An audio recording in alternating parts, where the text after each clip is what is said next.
Hello, ladies and gentlemen. Welcome to the debut edition of Did You Noah? I am your co-host, Andres. Right over here. Actually, I don't have anything to reference from Noah yet. She is the 2000. She is the 2000 princess herself. It's Melball. How you doing, Melball? I'm doing great, Andre. I'm excited. I'm excited to talk about these shows. I've been excited to talk about these shows since we watched them, especially since we saw that we rang in the new year here watching the first show we're going to talk about. How awesome, but also how marky does that sound? We're running the new year, watching wrestling, watching live wrestling. I'm excited, Andre. How are you doing? I know people that went to GCW on New Year's Eve, That's all lucky. like again, it's just as marky as watching a Japanese show at from 11 at night till I think we crashed out before the main event. It was like We did. 3. It was like 3 in the morning. A We little crashed before out. 3, yeah. Yeah, a little before Yeah. 3.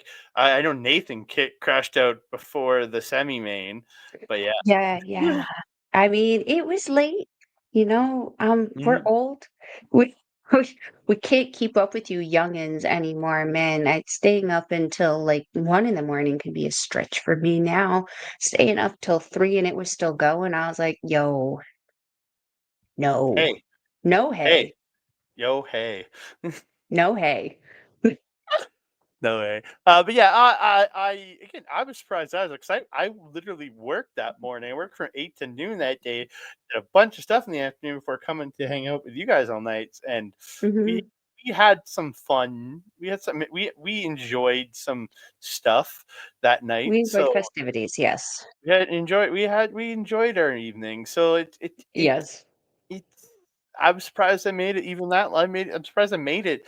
I honestly rewatching the show to take notes, I didn't remember much of the Nakamura and Ulka Sasaki match, honestly. And I was like, "Oh, and the title match, I went, "Oh, almost did way more than I actually thought he did." Mhm. Yeah, yeah, yeah. That match, that's I have some interesting observations on that match. It was a great show, though.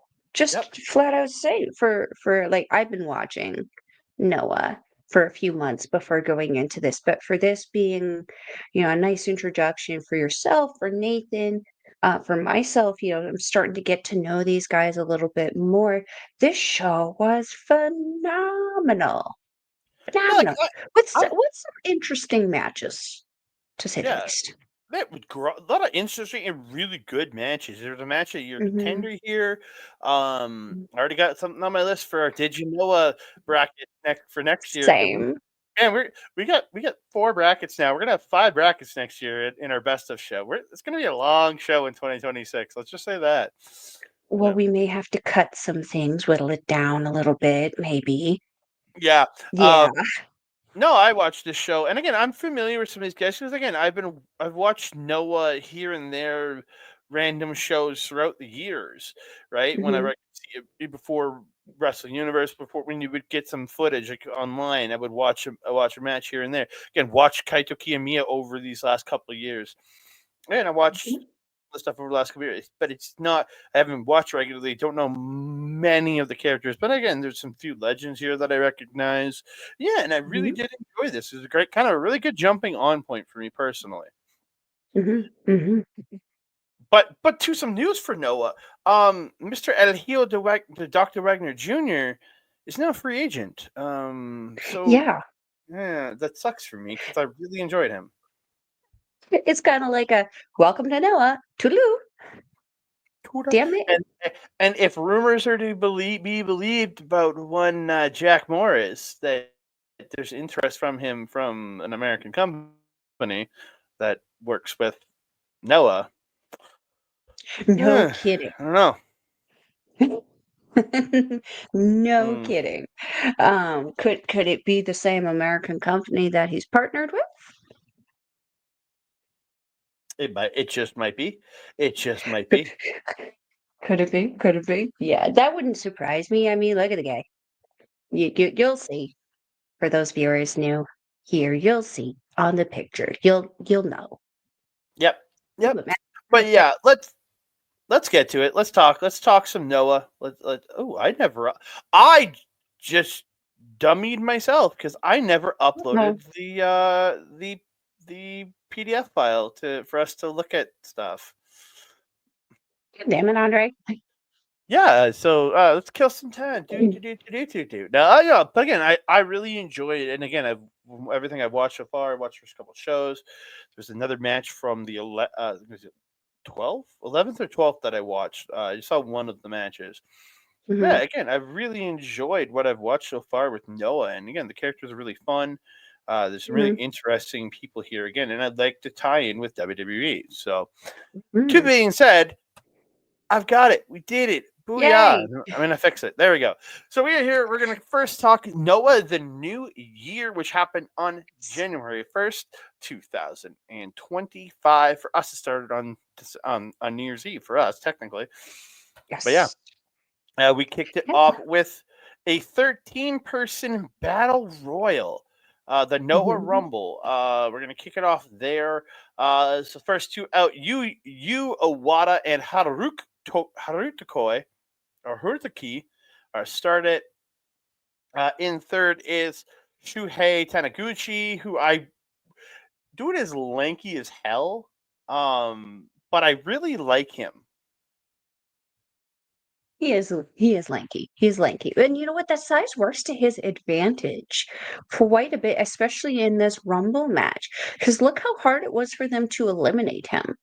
Very much so. And again, he gets in, Mhm. body slams the two other guys few times. Mhm. Tadasuke from Ratel is in number 4. Tadasuke. Tadasuke. Tadasuke is in number 4. There's going to be multiple ones you're correcting me on this show. I know Uh, this is the one who I was like really paying attention to because I was like, who are they talking about? And then I realized, right, it's got that SU in yeah. it that always confuses us. It's Tadasuke. If you Love watched him. He's the this one in the past, bandana at the end there. if you watched this past Sunday's show, I taught the guys how to say Wakaskiyama, and Yeah. they were dumbfounded about that. Yeah, Yeah, especially when you look at the name, it's kind of like, what? How'd you get that out of there? Right yeah. until you saw him Ryusuke Taguchi.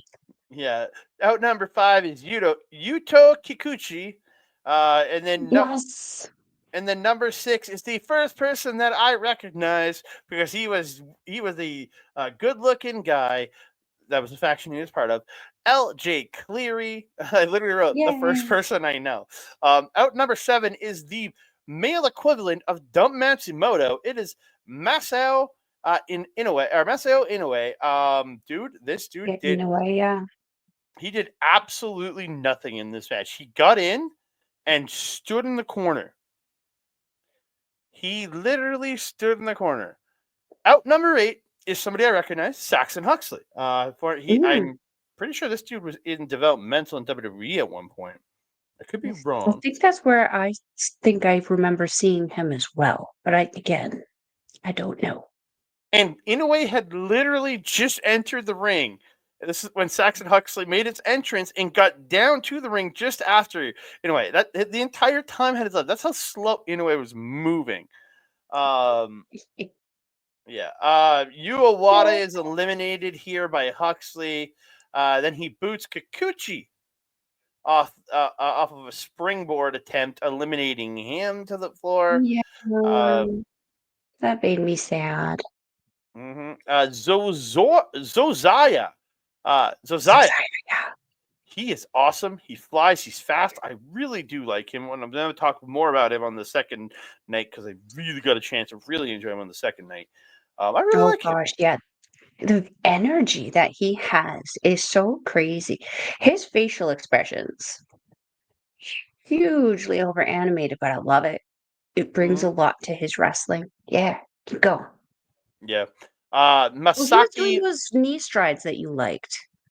That's what I Yes. wrote down. The little knee Yes. strides into the lariat or whatever it was he was doing in the corner. It was like the lunges. Or it was like doing deep lunges into Like with it. almost like a drag. Yeah, a knee Like drag. he was like doing those deep lunge knees, like any people from Alberta. Dylan Stone used to do this all the time. Yeah. Oh, That's I what love was that. that was what triggered my memory too. I was like, Dylan used to do that, I think, because I remember seeing him doing it against McSugar. Yeah, everybody's attacking Inoue, but he just doesn't even react, and everybody just like stops attacking him. It was really weird, and he just didn't stood there and did nothing in the corner. I'm like, why did you put this man in here?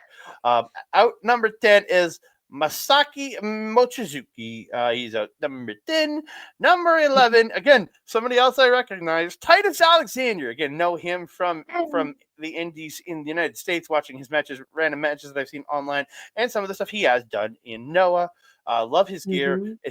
The gear is inspired by the TV show and comic Invincible. And holy shit, dude, this guy is flying around looking great.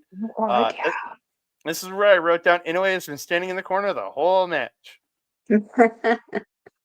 Out Yeah, number this is the 12. point also where Alexander and Zozaya were just like wreaking havoc in the ring. They were running all over the place, jumping all over the place.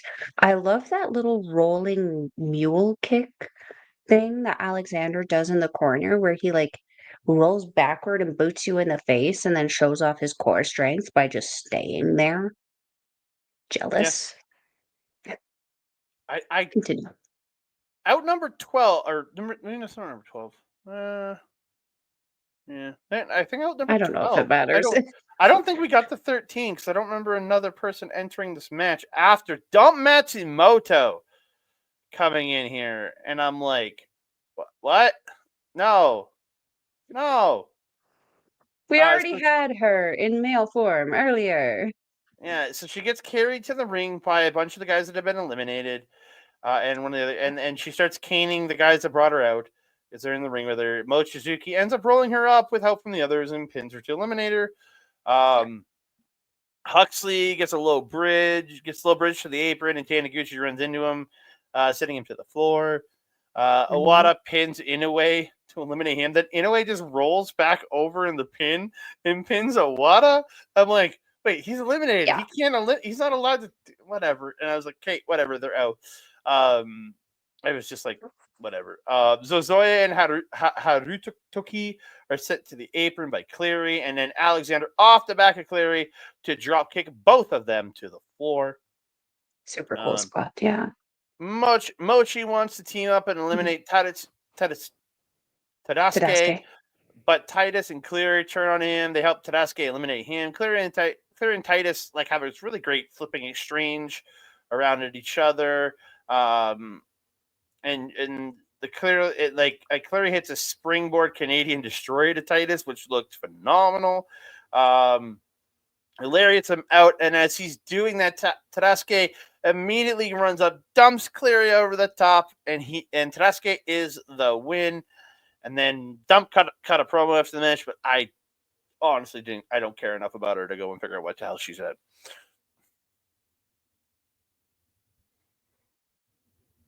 Mm-hmm. So don't know what was said. I just felt so bad for Tadasuke, who was like just won the thing and pretty much got bullied out of the ring by Mm-hmm. he he got omened. Yeah, pretty much. Poor guy. Poor guy. Any hoozles. Let's get on with her. Cause we got more to Yeah. tizzity talk about, including one of my favorite matches. Yeah. Then we move on. GHC Junior Heavyweight Tag Team Championship 3-way tag. It is RATEL'S, HAYATA, and Yohei versus AMAKUSA and Junta Amaska. Amaska. I got it. I know. I'm bad at this. No, Amaska and that was one that I also was saying weird, but it's the commentary is always saying Amaska. Junta Miyawaki versus All Rebellions Alejandro, the Silver Ultimo Dragon is what I wrote down as his description, and Kai Fujimura. According to Wikipedia, they're brothers. Fujimura and Alejandro? Yeah. Oh, interesting. Again, the I only don't know if people. that's factual because it's Wikipedia, but Yeah. The only people in this match I'm familiar with are Hayata, Yohei, and I know of Amaska. I know of him, Mhm. but I don't know him. And I thought Okay. just everybody's flying around in this match. Just everybody's just Mhm. going crazy. There's a spot where Alejandro hits a plancha, it splash into the ring onto Junta, Miyawaki, and then hits a somersault DDT to Yohei. It was just like, what the hell is going on, man? It was Oh just everybody. yeah, so high speed. There's a beautiful triangle planche over the top to the floor by Junta to Rattel on the floor. Then Mhm. Amaska with a tope suicida Fosbury into a Fosbury flop to All Rebellion on the floor. Dude, it was crazy, man. This match was Mm. insane. Kai gets this beautiful double stomp to the back of Hayata, and Alejandro follows up with the satellite DDT. Okay, just everybody just working together so well with their tag team partners and everything. The end of Mhm. this though comes. Alejandro misses a corkscrew moonsault. Then Yohei misses it coming off the top. But Rattel Mhm. then hit Alejandro with a wheelbarrow cutter combo, but he kicks out a 2.9. Hayata then hits his 403 Impaler DDT for the win. Yes. Did you see the celebration too? Yohei just jumping on top of him, being like, "Mwah, mwah." Mhm. I loved Oh, it. Yohei's expression is so good, especially Mhm. playing to Hayata, who's very much the serious. He's the serious emo, and then you Mhm. have your excitable emo in Yohei. That's, dude, It's funny because it's this true. RATEL'S is a emo faction. I'm sorry, they're an emo faction, and I love it. Very I much so. love it. I love it. Now that you mention it, you really can see the different styles of emo in them because, as you mentioned, Hayata's more the moody, broody one. Yohei is more the kind of like, I would say almost the cyber kind of emo. Tadasuke, I would say, is the more excitable one because he's always smiling for how moody and broody his attire is. And then Kikuchi, I mean, he already looks kind of like Show to me. So I'm like, Mm. fits right in. But yeah. Oh my gosh. Okay. This was a match I was excited about because I love Raquel. But Junta Miyawaki. Holy shit. He is so quick. He is so good. But in combination with Amaska, if you don't know who Amaska is, you need to know. I kind of almost look at him as like the Hiroki Goto of Noah, where he is that freaking good and he's going to perform really good every time he's out there. Um, there was the step off into the splash to Yohei in the corner by Alejandro and Fujimura. They work so good together. Their movements and everything so fluid. If Wikipedia is right and they are brothers, that would explain a lot of it. But it was so good and so crisp.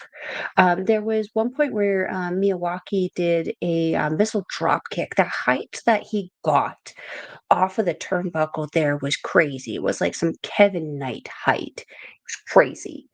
There was a topic on Hilo followed by a 450. It said Firebird splash. I heard on commentary Yeah, I by think Muska.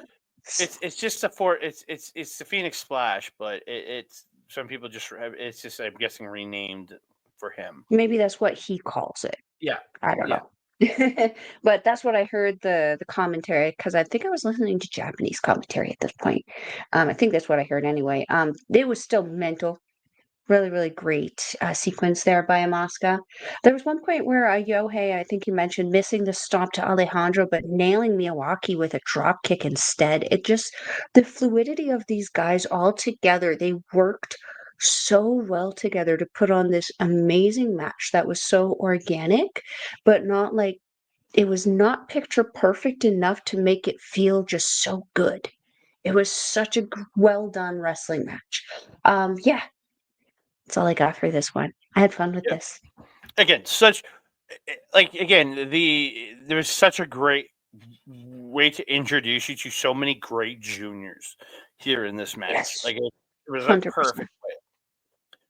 We're gonna move 100%. on 8-man tag match is probably the match I enjoyed the least on the entire show because at least the Rumble gave me some really cool spots. This one was good. I thought the Rumble was more exciting to me personally. This is probably like my least favorite of the whole show, but it's still good. There's nothing bad about this match because there was some Yeah. comedy, there's some great in ring, like yeah. The only thing that confused me about this was the end of it and what it fed into right away after. There just seemed to be a little bit of confusion, and, like, they got the ball back onto the court pretty quickly, but, like, yeah, the end of this was a little wacky. Yeah. So in this we have Atsushi Kotoge, Goshi legend of Japan, Go Shiozaki, uh, Hajime Ohara, and a Mohammed Yone. Man, that guy's got a sweet throw. Versus Black Mensore, Kazuyuki Fujita, Shuji Ishikawa, and Tetsuya Endo.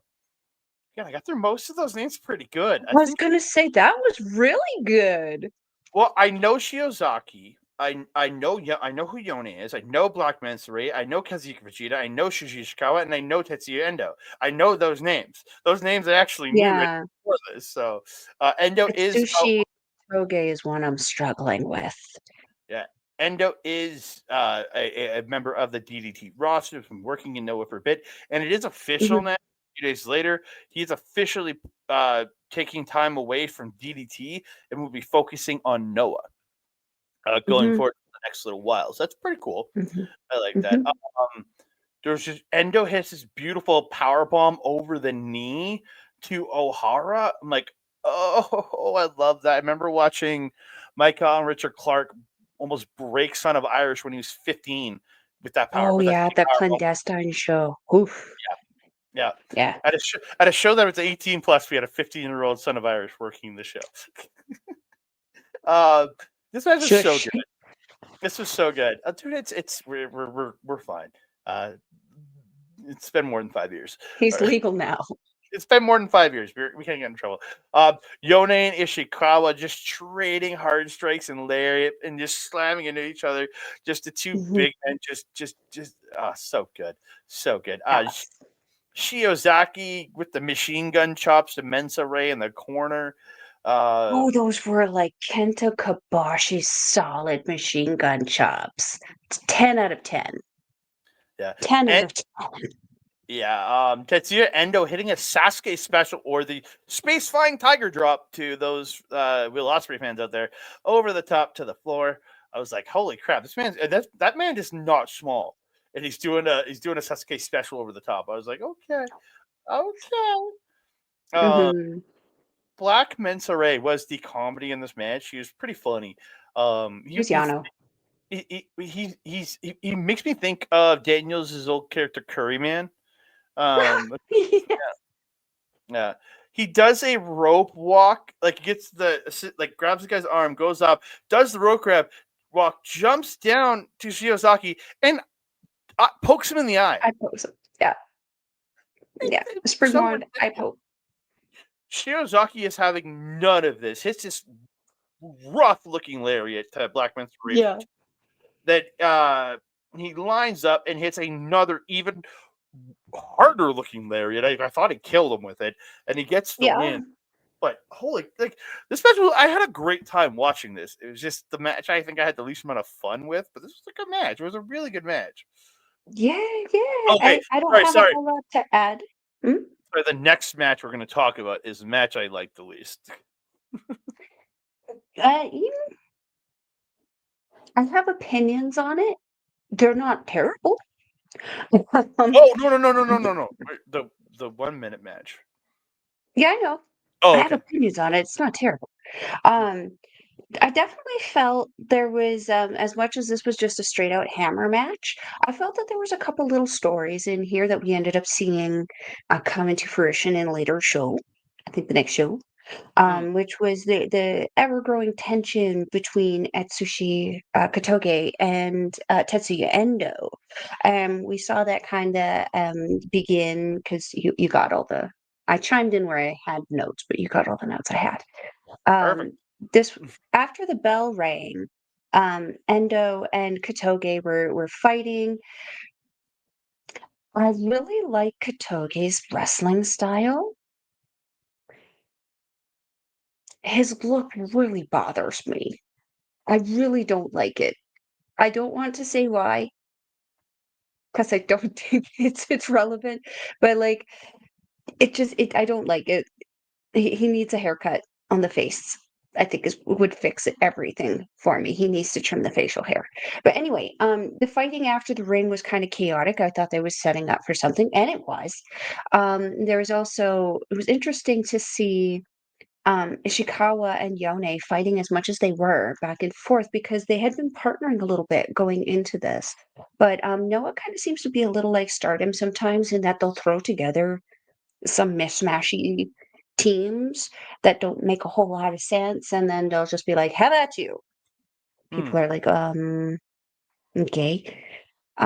So yeah, that was a little interesting for me. You're absolutely right. Mensore, is that how you say his name?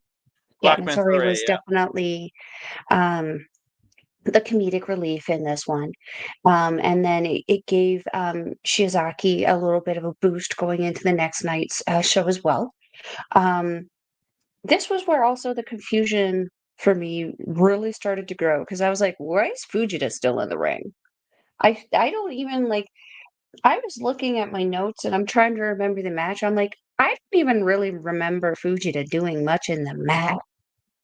No, because he was setting up for a post match. It's Yeah. so. What do they call their young lions here? Do you know?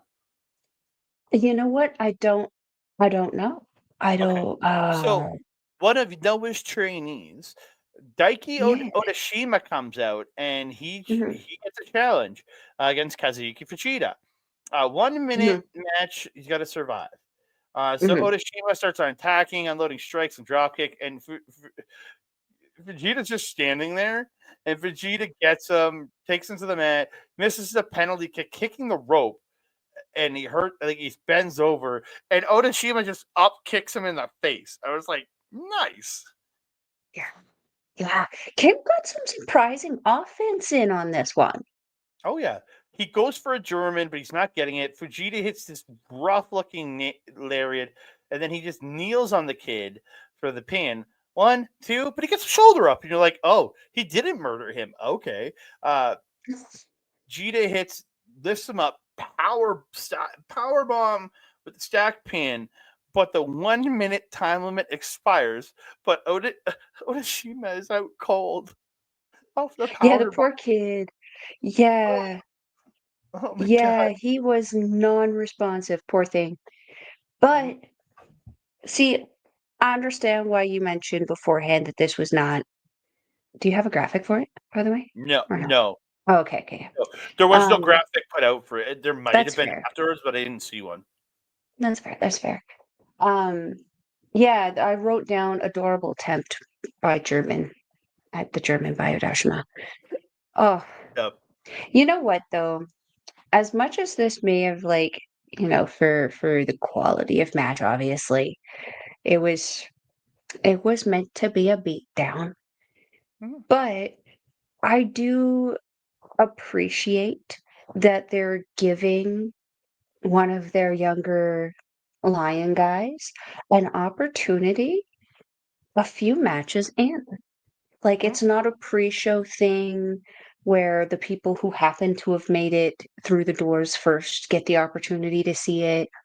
It's making sure that the whole crowd is being given the opportunity to see the next generation, which I think is a really cool concept for them to kinda do, especially against someone who's clearly been around for quite some time like Fujita.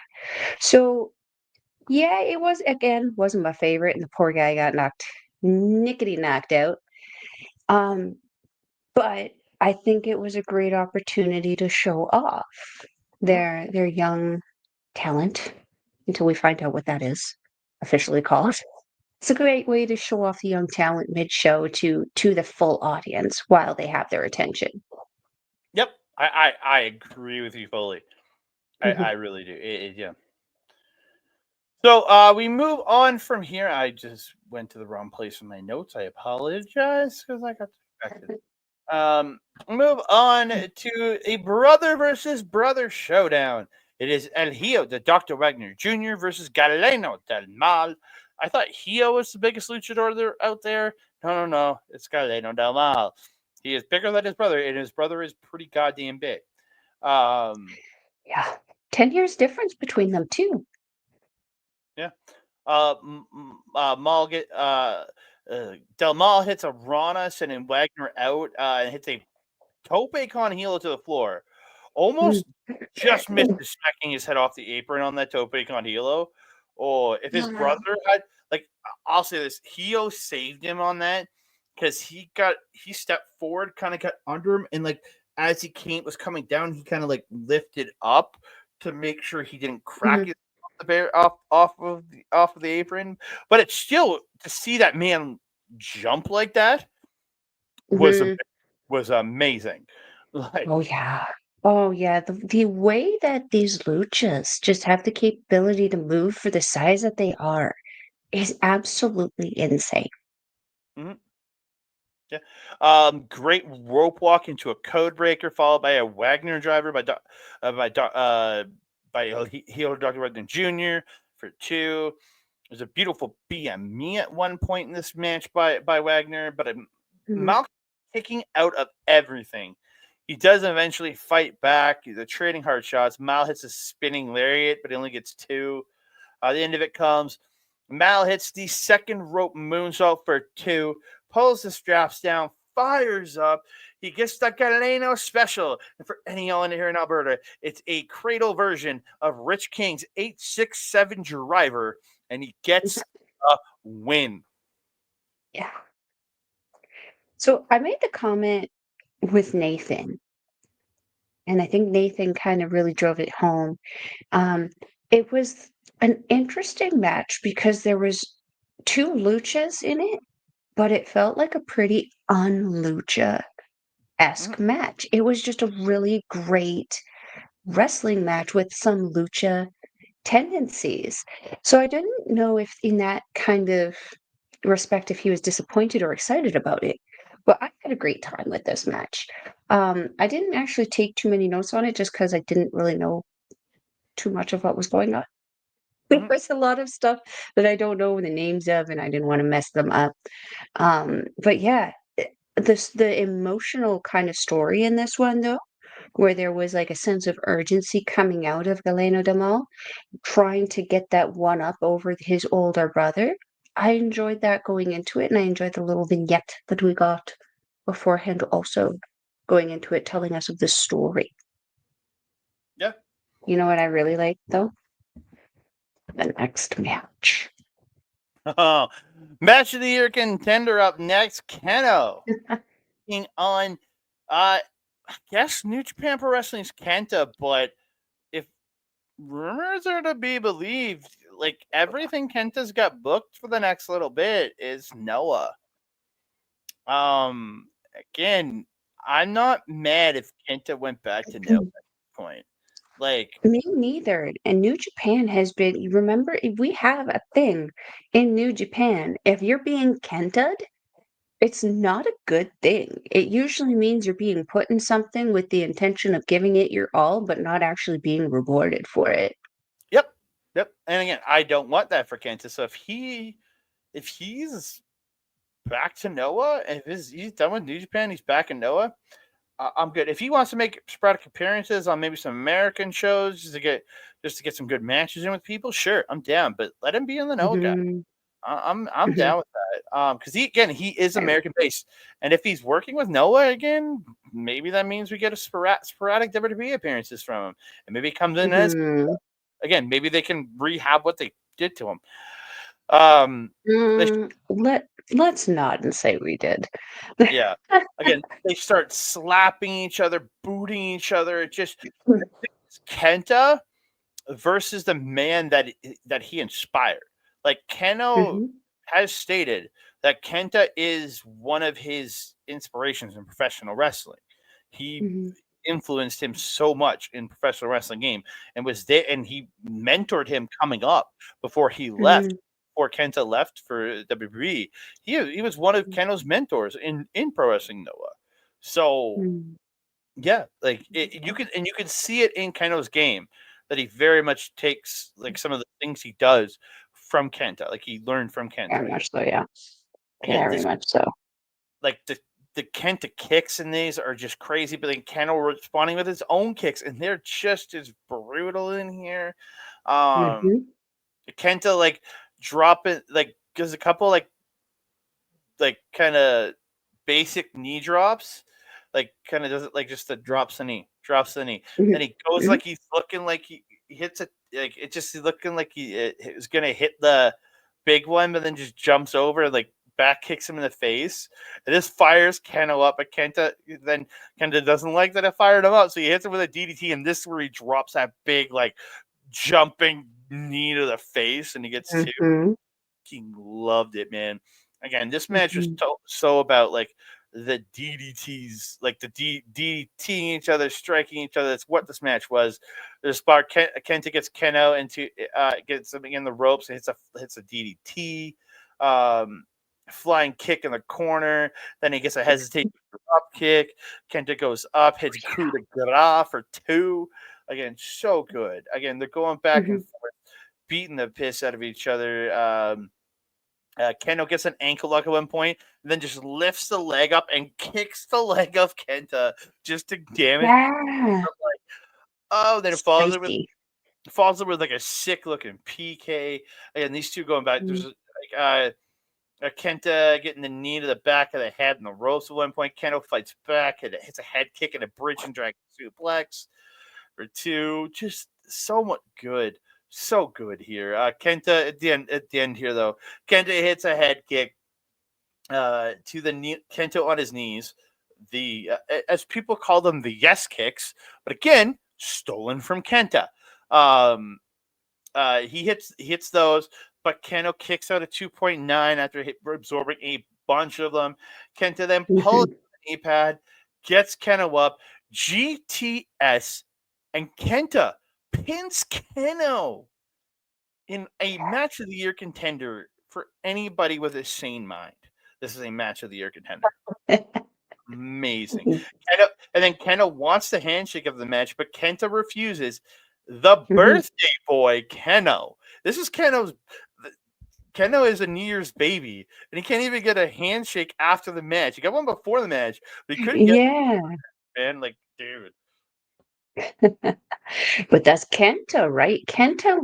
We get a few different versions of Kenta, and the last one we got in New Japan was the power walking jokester Kenta. Sometimes we get that Kenta. Sometimes we get the obsessed with Yoshihashi's stick Kenta.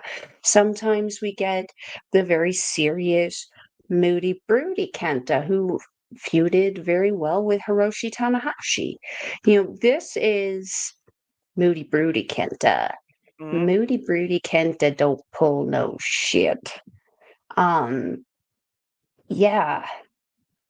I am also, as you said before, I am not mad that Kenta is going to be with Noah a little bit more. It's almost like a nice little trade-off for me. It's like, damn it, we lose the doctor, but we gain this Kenta guy. We get Kenta. and So I feel like, good Kenta. yeah, like not Hideo Itami Kenta. We're getting Kenta, the OG Kenta. I'm excited for this. You kind of got everything that I kind of mentioned, so that's great. Great.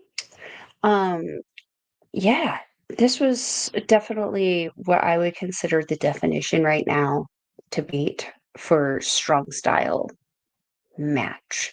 Mhm. This was heavy hitting. This had story in it, and like Ken's feisty. He's very fiery, as we saw the next night. What we're going to talk about, he's got a short fuse and temper. So I feel like this feud is going to work very, very well because we got the feisty, spicy, Keno over there, and then we got Kenta, who's like just cool as a cucumber, like Yeah. Yeah. kimchi. That's what that is. I hate kimchi. Ugh. Ugh. No, actually, kimchi is cabbage. But anyway, you know. You can make Plus, spicy cabbage stuff. because isn't kimchi Korean on top of it all? We're in Japan. We're not in Korea right now. We're in Japan. Um, I mean, I feel like each area there has an own variation of the same kind of thing. It just might be called different thing. I don't know. I don't assume to know. I don't eat a lot of that stuff because I don't like cabbage. So All right. anyway, let's not talk about food. Let's talk GHC about Junior this because Heavyweight. yes, Yeah, GHC Junior Heavyweight Championship best 2 out of 3 falls match. We were yes, super confused because we didn't when we watched this originally on we didn't know. New Year's Day morning. We had no idea this was a 2 out of 3 falls match. We were not paying attention to commentary, even though like, listening to it We have, on the yeah, rematch. I'm like, oh, they mentioned it before the match they started. definitely did. We were I did. definitely talking at this point because I believe, wasn't it around this point where we actually rang in New Year's? Oh no, that was a while ago. Uh, No, well, then Yeah, never mind. We were probably this just probably yapping. would have been about, like, closer to 1 in the morning, I wanna say. Yeah, Oh, probably between 12:30 and 1 in the morning. well, Yeah, anyway, yeah, so, we have Daga, the current GHC champion, junior heavyweight champion versus Eita. Did I say that right? I've heard it a few different ways. That's I've not heard it wrong. as Ada, and I've heard it as Ita, and then I've also Okay, heard it as Iata, but I don't think that one's right. let's go with So we're Eita going with or Ada. Eita. Daga immediately hits a shotgun dropkick on the attack. He's beating him up, running him around, sends him. They go to the outside, running him into the barricade. Hits his tornado Yeah. DDT off the guardrail. Goes back inside, hits a tope suicida. Gets a double Mhm. shot on the top. Hits Diablo's wing for the first fall in just a couple of minutes. It wasn't like maybe 2-3 minutes in this match. He takes the first fall, and then again they keep fighting. Daga's fighting him on the floor. The ref's going to do something. Daga pulls out a table. He says, it's lucha libre rules," even though it. And then the commentator goes, "It's more like Daga rules, I guess." It makes It because I don't works. remember tables being involved in lucha libre rules. Um, I don't, yeah, usually, I mean, when I watch CMLL, there's not usually tables, but there does tend to be tables a lot in AAA and like okay, weapons in AAA. So maybe maybe it's a that's what they're triple A referring thing. to. Maybe Because it's a didn't triple he A thing. used to be affiliated way back in the day with AAA? I think so.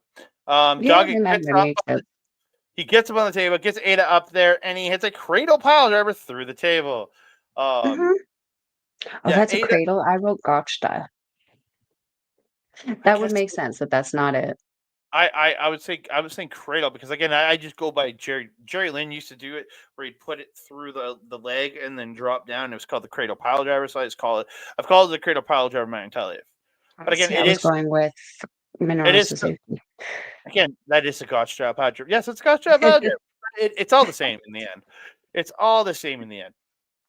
Head go He through table, not hurt or not happy with Ita head. Yeah. So Eita gets in at 19 and then just immediately jackknifes Daga, even though he's the one that's getting a 19 and gets the pin for the second fall. And then we get in. This is where we see the real meat of this match. These two just going off Mhm. on each other. Yeah. Eita is flying, just flying around. Gets a somersault tope suicida to the floor. And Mhm. he goes over the barricade. It was Yeah, insane. he went through Daga. It was crazy. Yeah. They get a little bit later in the match. Daga gets this inside out lariat in the ring, but Ida immediately pops back up, hits a super kick, and they both just drop. And then he Mhm. slowly crawls over, gets the pin for 2. And these two are just going insane here. Um, they're trying to do everything. Daga jumping off the top into the 8 to super kick, and it hits this pump handle flip like pump handle flip style move and smashing him into his knee, to Yeah, I the wrote head. that down too. I wrote down that Ida does a weird Destino thing to Daga where he spins him around his arm and then lands him on his knee. Because he had like pulled the it looked almost like a modified pump handle flip into, and then Yeah, jams his face into the knee. It looked crazy. Uh, freaking cool. so Eita gets Daga up top. Daga starts fighting him off, goes for the Diablo's wings off the top, but Eita gets out, hits kicks from the floor, goes back up, and hits his like victory roll off the top, slamming him into the mat, and gets the win. I was just like, what? Great match. Wow. Amazing match. Amazing. Amazing match. Amazing match. And the story going into this has been very interesting, where Ada has kind of been on this journey. You could see that there was like the red no, like the circle and the line through it across the E on his gear. He's kind of been having this little identity crisis over the last little while. And Doc's been really kind of picking at him and kind of fueling that fire, if you will. So the fight going into this has been like building and building over the last little while. Um, so yeah, it was really a fun little match to see. And he is so over with the crowd also. A- Ada? Is that what we're saying? Ada? Eita, Ada? Eita, whatever you Ada. want. Ada. Yeah. Eita, Eita, whatever it is. He is so over with the crowd. His music is so adorable. I love how it's just like that kind of almost like triumphant 80s rock kind of theme, and that it matches his personality so perfectly. Seeing just the full heel kind of thing with Daga, and then this adorable face hero kind of story with Ida was just it was nice. It was a nice little fun match and showed off some of the best of their junior division. Yeah, I again, these two were amazing. I've known Mhm, of Daga before, but Ito is a complete unknown to me, and I love this dude. He is phenomenal. Daga again, mhm, amazing. Hayata, mhm, or as I wrote, Hayara, just slip of the finger. Shows up after the match. He gets a mic. He says, "Next time it's me." And Eita mhm. lifts the belt high, and Hayata just leaves. Again, nothing crazy. But he's just saying, "I'm the next challenger," which is like, I'm like, all right, let's do this. Let's see this happen. Tonight will be the night that I will win the title. We move on. GHC National Openweight Championship. I think it's National. Yeah, Mhm. National Openweight Championship. National, yeah. Manabu Soya versus Masakita Miya. Big meaty men slapping meat. Soya is your champion. That's what this match was. Two big meaty men slapping meat. Again, smashing each other early. Um, just crazy the power that both these men have. The trading layers throughout Mhm, this match. The chops. Moss at one point gets Manabu up on his shoulder, up on top, and it's mhm, a power slam off the top, but only gets two. That was that was just at the 5 minute mark he hit that, and they just keep going. Masa's mhm, driving the knee of Soya into the mat and working on the figure four throughout this. He's just really working that knee over in this, mhm.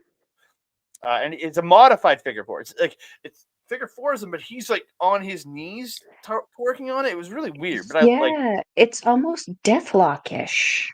Like it's a yeah, Deathlock stance, but a figure four move. yeah, it was really odd, but I did Yeah. like it. Again, Yeah, more, it's cool because it opens up his hands to do other things, as we saw.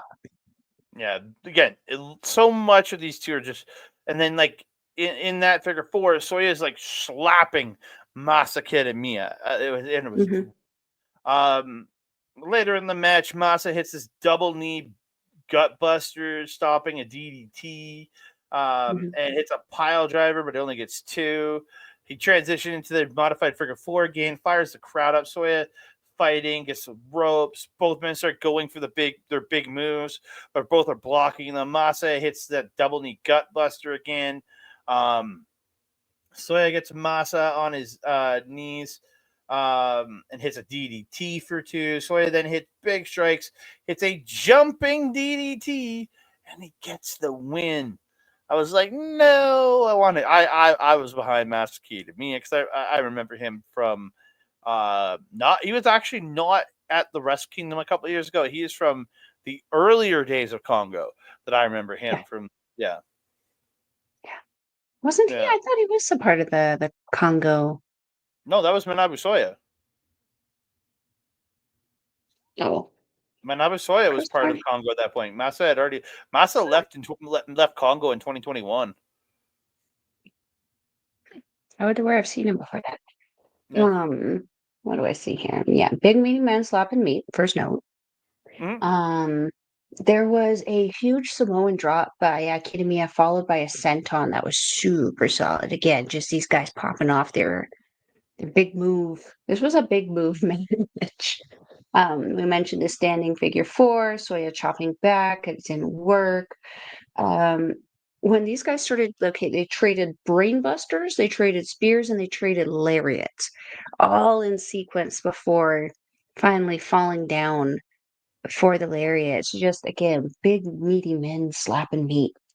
Um, I really like there was one point where Soya was doing chops, but he was doing double-handed chops and he was changing position every time. So the first one he came in at usual at the side chop. The second one he came in from the top, and the third one he came in from a different direction. I was like, that's really cool. Because it got a different noise and a different reaction from the crowd each time too. So it's like you can see the experience coming out of Soya in this one. Jumping DDT by Kiyomiya for one, which was like, duh, you're gonna do your dude's move. Of course, you're only gonna get one out of there. Then there was a massive suplex by Soya for one. I love when these guys were doing this because first of all, it meant it was winding down into the big pop off of the match. But like, I love those FU moments where they start doing each other's moves. And then you can hear it on commentary. Be like, oh no, that was no, yeah. It's like, yes, give me that story. Um, there was one point at this point where Kiyomiya put Soya back in that figure four, and he was in there for a really good long time before he was able to make it to the ropes. Um, there was the one point where Soya hit his little there was like a DDT that he hit off the ropes where he kind of ran up the ropes. I giggled a little bit at this part though because he didn't quite make it to the ropes. He was like just a little bit far. So he was running on nothing. He was just running up an invisible wall. I was like, look at his little feet just kickity kick kicking. So cute. Um, but yeah, then that jumping DDT for the win. I actually had a lot of fun with this. But sometimes the big meaty men matches aren't very enjoyable for me. But this was really, really impressive because, like, both of these guys are such athletic units in their own rights. It was such a very just show off match for both of these guys and a great introduction for me to both of them. Yeah. Again, these two were amazing. I thought they had a this whole show. Just it was nothing bad on this show. It was good Mhm. and up. There was nothing bad on this Yeah. show. Oh, yeah. Not This even a next little. match is where I thought the bad was going to come from, but it sure as hell didn't. I didn't get an updated graphic. I apologize. It is Naramichi Marufuji and Takeshi Sugiura defending their GHC Heavyweight Tag Team Championships against Team 3000X, Jack Morris, in WWE's Omos with Yoshi Tatsu as their manager. Fuck Yoshi. Man needs to go away. Almost on his way out, goes face to face with a sumo wrestler on commentary. It was like, what the Mhm. hell's going on? Jack Morris is ripped as shit. Yes, yes, he is. And he worked his mamma jammin' ass off in this match. Oh yeah. Oh my Um, God. they showed Muto on commentary on the Japanese commentary. Morris Hmm. with Sugiura to start, but he immediately tags out. And this is where Did you Sugiura. see the taunt? The taunt he did where he just takes the wet from his hair and flicks it in his face. I'm like, that is such a dick move. I love it. All I could think here in this match was the best version of Dolph Ziggler. because he very much gave me Ziggler at his peak Oh. vibes here. Ziggler at his peak Mhm. is what Morris was giving me, because again, the look, Yeah. attitude, the rippedness, it was so Ziggler at his peak. And then he also felt like Shawn Michaels with his giant bodyguard in almost like Diesel to his own. You know what I mean? It's what it Yeah, felt yeah, like. yeah. I love it, and I love Sugiura going for the hand thing. It lifts it up, and then almost just like lifting it way higher, and then Sugiura putting his hand down low, and almost just like nah, just boots him. And then he's trying to hit him, and then he's just like nothing. He tries to suplex. He tries to suplex almost, but almost just like nope, boom, knocks him down. It was just so dumb. Uh, Again, there's a lot of really good stuff from almost in this match. Because like when he was in, they gave him the monster that cannot be taken down. That's Mhm, what you need him to be in this until he really evolves more working in Noah. mhm, That he's got to do. Again, Morris mhm, worked his ass off with Sugiura and Marufuji throughout this match, just looking so mhm, good. Again, just so good stuff. Marufuji's in at one point with kicks and strikes to Jack. This is later in the match. Sugiura hits a haluva kick in the corner, then whips him in the other corner and hits a front running knee. He then tries to take out Omos on the apron, but Omos just looks at him like, "How did you just try to do?" Like, so good. mhm. And the spot where I literally wrote this, almost is towering over Marufuji. He's chopping. He starts chopping Omos. Nothing. He tries to whip him, but gets whipped by Omos. He boots. Omos is running at him. But he boots Omos, and he goes to the top, but Omos boots him over to the floor. Stupid Yoshitatsu comes in choking Marufuji. I love Team 2000, but I hate Yoshitatsu. Fuck that guy. Um, this match was like really good, man. Mhm, Just a good back and forth here. I'm just gonna jump to the end here, and then Mel can pepper in. mhm, Um, Almost is in, tossing Sugiura out, hits a choke slam on the apron. Morris wants to hit a move, but Marufuji comes out and it hits like a hook kick into more kicks and a jumping knee. Great spot. Almost mhm. gets in here. Marufuji's alone. Sugiura's dead on the floor.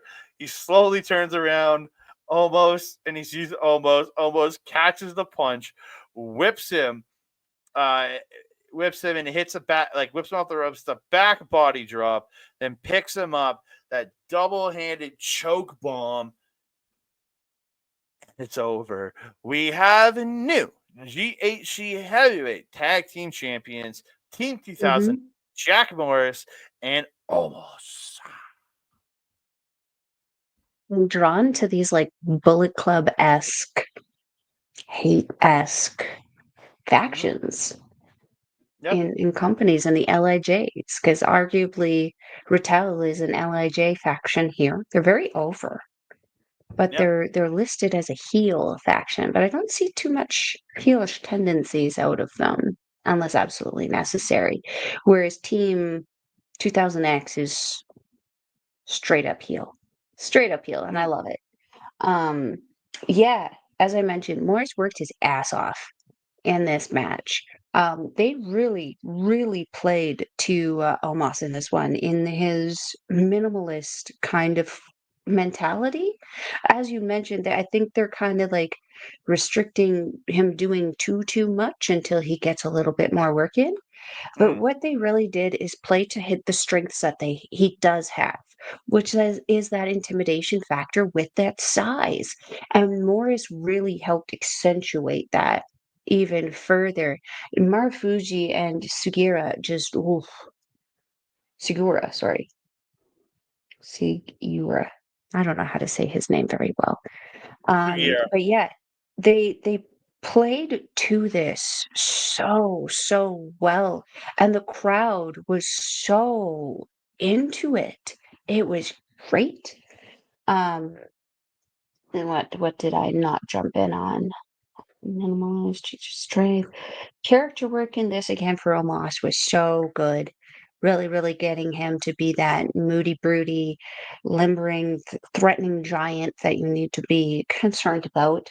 Um, I like at the end there for that splash off the shoulders of Omos that Morris did with the hot where Omos was the higher high for him. I love that teamwork. Great. This Team 2000X is going to be a problem. I know you're not a fan of Yoshitatsu, but he's doing his job properly so far. He's kind of like your Don Callis.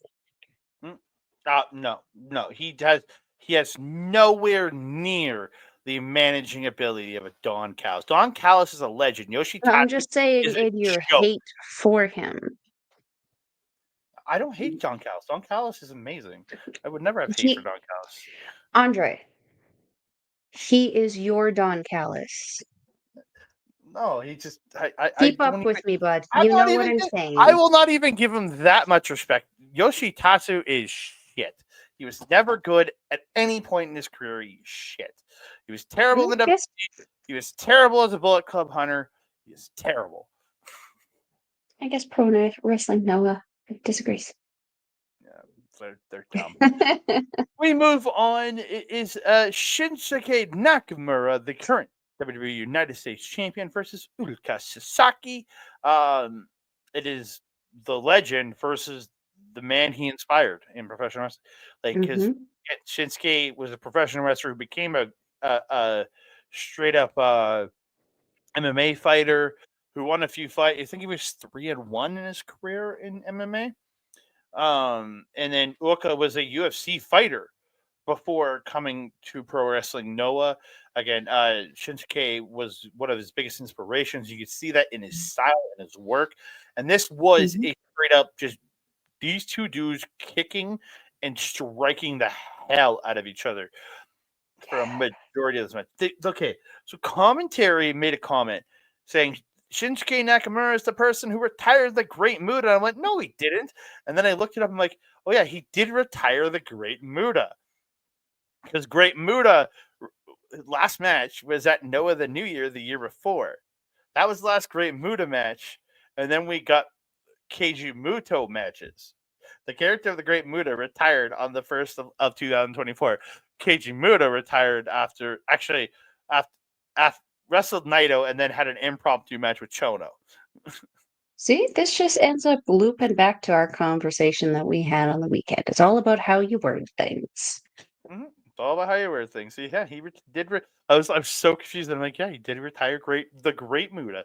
He did technically. hmm Again, these two working very technical, like using hmm cravat holds and proper holds, and like striking and kicking and striking. There's a beautiful spinning heel kick by Nakamura, and then he does that cocky, just foot on the chest pin, but only it's two.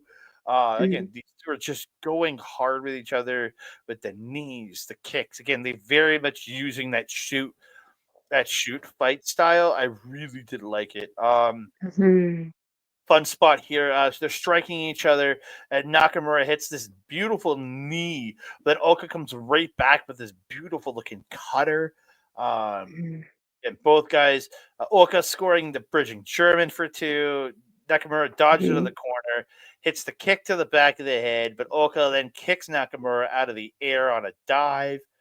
When Nakamura was going for the dive, he gets kicked out of the air. Oka gets this the flying triangle, but Nakamura gets the ropes. Just just crazy. This stuff. These two are great. The end of this match, inverted exploder by Nakamura. As I wrote Nakamura, um, my fingers hitting the wrong buttons. He lines up Kinshasa, but it's dodged, and they get into a series of reversals. Oka gets the rear naked choke, but gets slammed into the corner.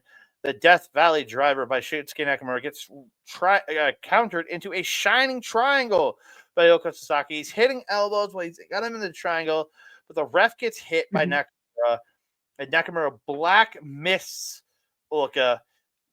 Lifts him up in the triangle, turns it into a Styles Clash, which was a great transition out of that triangle into the style. I really like. hmm He then falls with a Kinshasa to the hmm back of the head and finishes it with the Kinshasa to the face. And Shinsuke Nakamura is your winner this was phenomenal. Mhm. Mhm. This was so good. This was what I was looking forward to the most. And the time that I started watching a couple months ago, I very much obviously have been drawn to Rattel. I've been drawn to Team 2000X, but individually speaking, this guy is the guy who's been really making me go, "Ooh, I have to watch this show." I was so excited for this. Yeah, it was pretty much like Shinsuke was fighting his own little mini me. Um, I wouldn't say like a carbon copy of himself because Ulka has his own little style that makes himself different from Nakamura while still having a similar style. This match did feel though very much like closer more to an MMA style kind of, as you mentioned, that fighting shoot style match more than a wrestling match at times, and I'm not mad about it. I actually really enjoyed it because it kind of threw a different angle in there because they didn't really have any like bloody style matches. It doesn't seem like this fan base kind of radiates or gravitates towards that as much. But they very much were into the kind of shoot style that was being in or being wrestled in this match. Um, there was one point where Sasaki had the triangle choke on, and then he transitioned into the rear naked choke. Just the way he kind of slipped through that, it's just so good. Speaks to the experience that he has. And man, when you look at some of his like MMA pictures versus how he's like wrestling, I'm like, is that the same person? You wouldn't know it. It's so cool. So yeah, I don't have a whole lot to add. You kind of covered everything that I got. Oh, there was one thing. There was a point where Nakamura was chopping the chest of Sasaki so much that he started bleeding. Yeah, owie. Yeah, again, So, these two are awesome. It just flowed so nicely. Everything was great. So we move on to the main event of the evening, GHC Heavyweight Championship match. It's Kaito Kiyomiya versus Ozawa. Kaito, your champion coming in here. Ozawa has a crutch and he's walking down because he had a broken leg. But he says he's 100% healed. mm, So what kind of jerk has a crutch when he's not actually hurt? What kind of jerk does that? Like, really? Who has a crutch when they're not actually hurt? you forget what faction he's with? I know, but I'm just saying, what kind of jerk does that? It's terrible. However, Any wrestler that would carry a crutch when he's not hurt, it's terrible. It's just so who are you taking a shot at right now? everybody It's that has soaring over my head. everyone that has a crutch. Come on. I mean, who has a crutch though? Uh, I'm asking He did because it. I clearly am not watching the same stuff Weston that you King. have, or maybe West. I am. Oh, okay. Wow. Hashtag Weston King sucks. Shout out. No. At Weston King sucks. At Weston King sucks. Shout out. Also hashtag, because why the fuck not? Yeah. Again, I thought these two just flowed so nicely to get that together in this match. It just everything works so Mhm. well.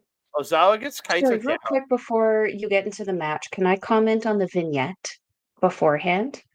Um, it was in Japanese, so I couldn't really understand what was going on, but you could tell that they're not happy with each other. There was a story of Ozawa um, releasing images and photos and videos of Kiyomiya inside the training facility, which is obviously not allowed. It's essentially the same thing as recording inside your locker room or something.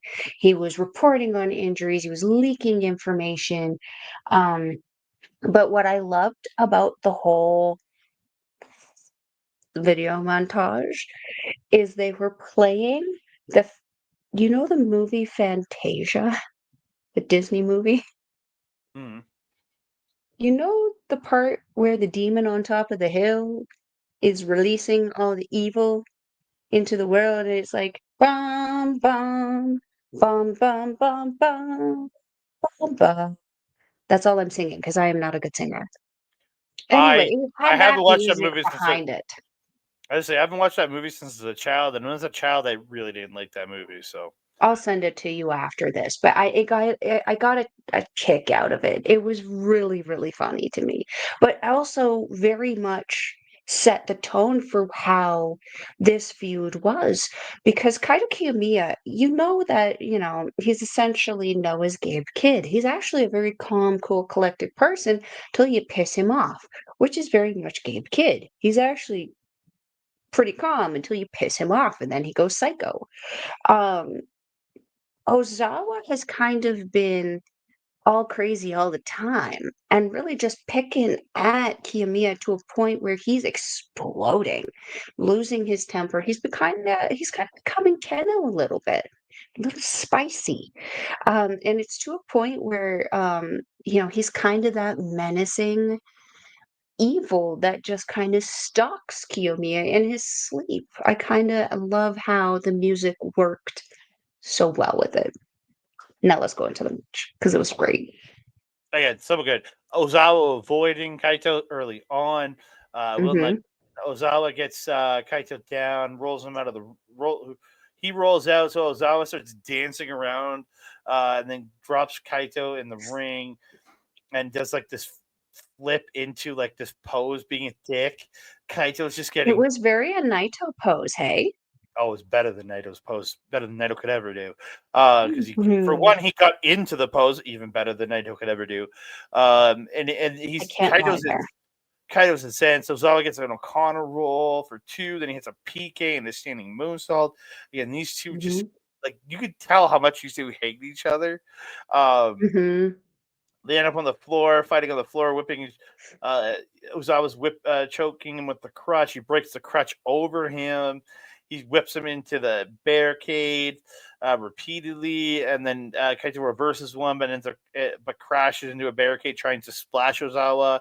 Ozawa then like ties Kaito in the barricade and like licks his cheek, and I'm like, the fuck is wrong with you?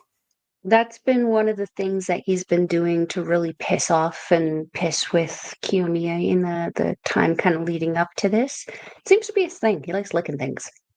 So this is kind of where Team 2000X starts getting involved in things in this match. I Um, blame Yoshitatsu. He was the first person. so Tatsu and then other members of 2000X did get involved Hmm. here.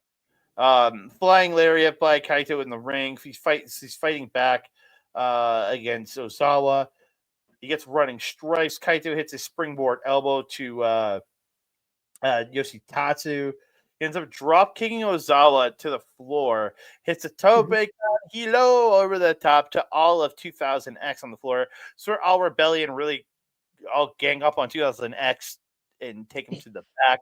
What a bunch of bullies like all Rebellion just saying you can't have your friends and making them take them. What man? These all Rebellion guys are just jerks. So Like rude. So rude. telling guys they can't be at ringside. What big jerks that this all Rebellion. Joking, obviously, because Weren't they telling Tatsu he couldn't be at ringside? yeah, yeah. And they drag all of 2000X to the back, and I'm like, boo. Bring back 2000X. Again, this is a 30-minute match, and a lot happened. There's great kicks and Trouble in Paradise, but Ozawa for two. Again, they're just so good. There's a bridging tiger suplex by Kaito Kiyomiya at one point, and then picks up with a tiger suplex, but like picks him up and like spins him and brings him down into like a driver. Yeah. Yeah. Amazing, amazing. Tremendous. He's lining up for the Shining Lancer or the Shining Wizard, but he's renamed it the Shining Lancer. The crowd is just cheering for Ozawa. This crowd has turned on the babyface. They do not care. They are here for the psychopath. They are here for the Yep. crazy man. Um, he Mhm. goes for he gets caught on the Shining Wizard and into a pop up flatliner, kamikaze.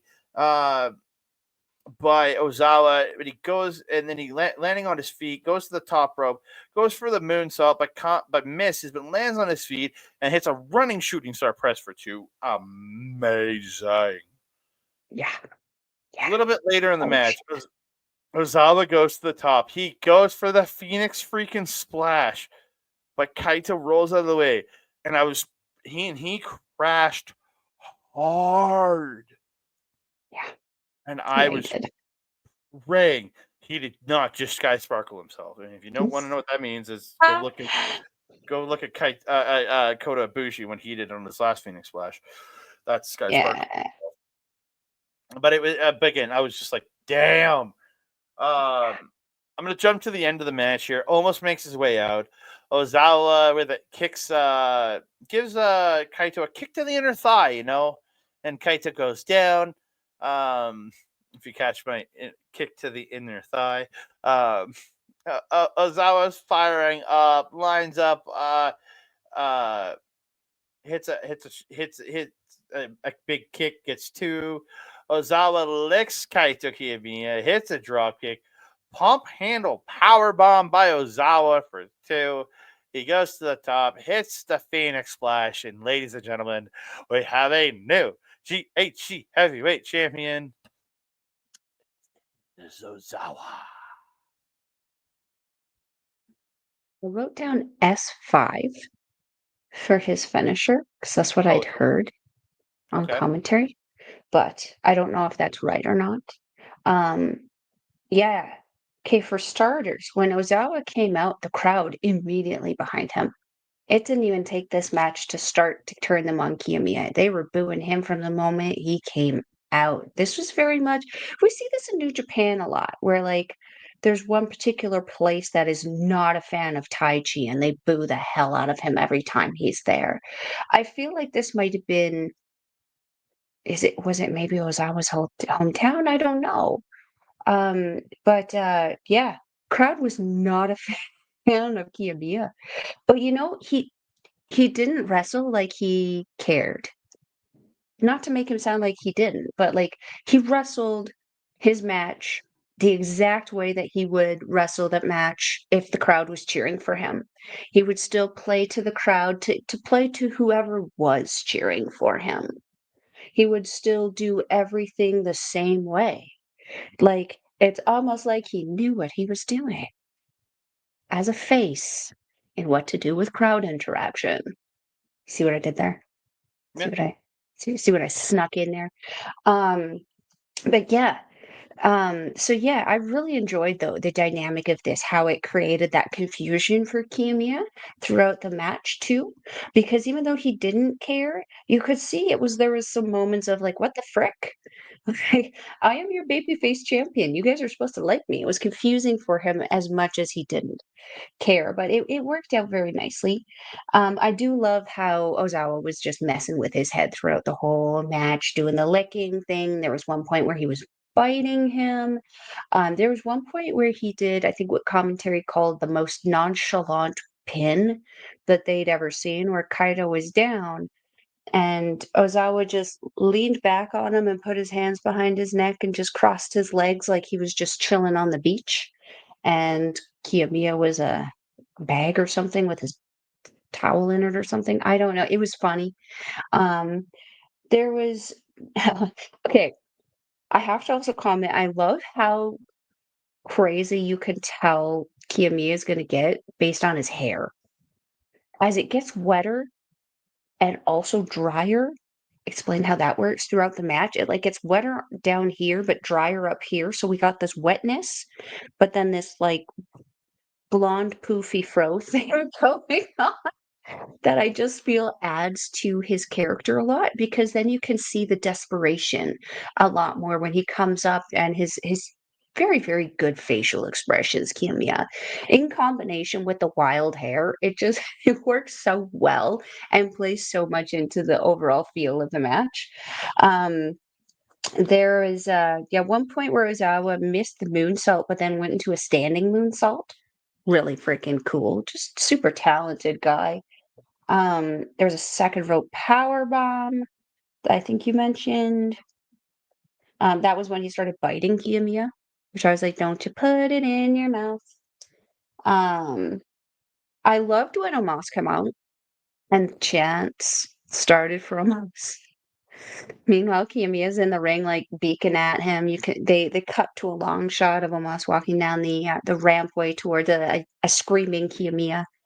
Um, it was it was a fun moment, though, and I do love how they actually kept him in the back until he was needed, because I feel if he was out in the match at ringside before that point, that he would have taken away attention from what was happening in the ring, even though what was happening in the ring would have been more of a spectacle.